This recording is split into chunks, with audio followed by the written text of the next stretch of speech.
बहुत समय पहले भारत भूमि पर राजपूतों का पराक्रम छाया हुआ था।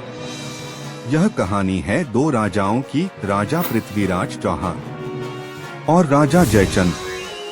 दोनों अपने अपने राज्यों के वीर योद्धा और शक्तिशाली शासक थे, लेकिन दोनों के बीच मनमुटाव और शत्रुता इतनी गहरी थी कि यह भारत के इतिहास में एक गहरी छाप छोड़ गई।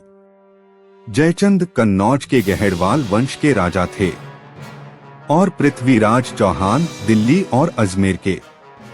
इन दोनों के बीच दुश्मनी की शुरुआत सत्ता के लालच और व्यक्तिगत अपमान से हुई।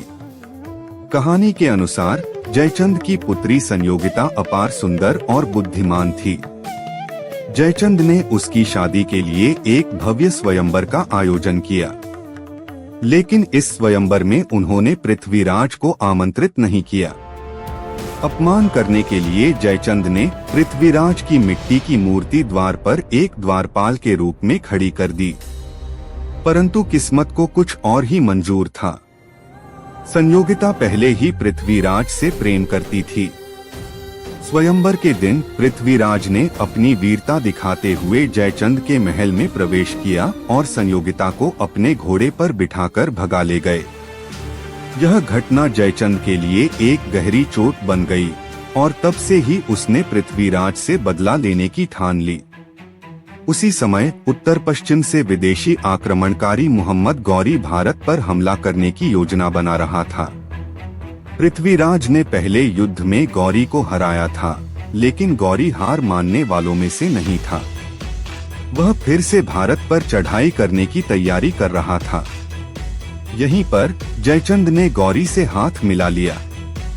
लोक कथाओं के अनुसार जयचंद ने गौरी को भारत के राजपुताना क्षेत्र में प्रवेश करने का रास्ता दिखाया। उसने सोचा था कि गौरी की मदद से वह पृथ्वीराज को पराजित कर देगा और अपनी शक्ति बढ़ा लेगा। गौरी ने पृथ्वीराज पर हमला किया और तराइन का दूसरा युद्ध 1192 हुआ। इस बार गौरी ने पृथ्वीराज को परास्त कर दिया। पृथ्वीराज को बंदी बनाया गया और अंततः उनकी मृत्यु हो गई। हालांकि जयचंद की यह गद्दारी उसके लिए भी घातक सिद्ध हुई। गौरी ने अपनी विजय के बाद जयचंद पर भी आक्रमण कर दिया। चंदावर के युद्ध 1194 में जयचंद हार गया। कहा जाता है कि युद्ध के दौरान वह या तो मारा गया या फिर गंगा नदी में कूदकर अपनी जान बचाने की कोशिश में डूब गया।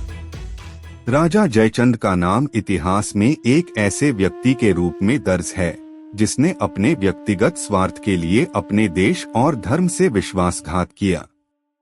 आज भी जयचंद शब्द गद्दारी का प्रतीक माना जाता है।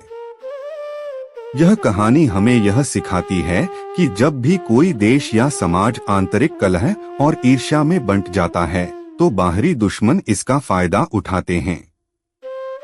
जयचंद की कहानी भारत के इतिहास में केवल एक घटना नहीं है, बल्कि यह एक सबक है, एकता और देशप्रेम का महत्व समझने का।